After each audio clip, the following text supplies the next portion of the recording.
और just in case यहाँ की बिजली चले जाए, मैं कागज के टुकड़े पर भी लिख कर लाया हूँ टॉर्च के साथ। और अगर तब भी मुझसे मिस्टेक हो जाए तो पापा है ना,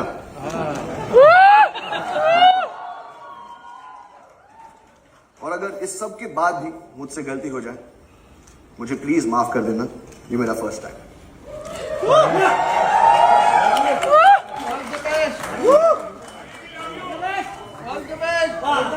ये शो बनाने का सिर्फ एक ही मकसद था कि बहुत सारे लोगों को बहुत सारी जगहों पर बहुत सारा एंटरटेनमेंट पहुंचा सके।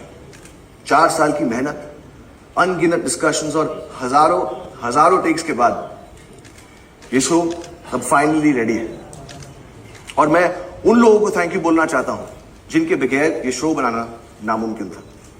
नेटफ्लिक्स की पूरी टीम, स्पेशली मोनिका और तान्या, रेड चिलीज की पूरी team, T Series and Bhushan ji, मेरे को क्रिएटर्स मानव और बिलाल, मेरी ईपीज अक्षत, बॉनी और of course my whole cast और मेरा पूरा क्रू।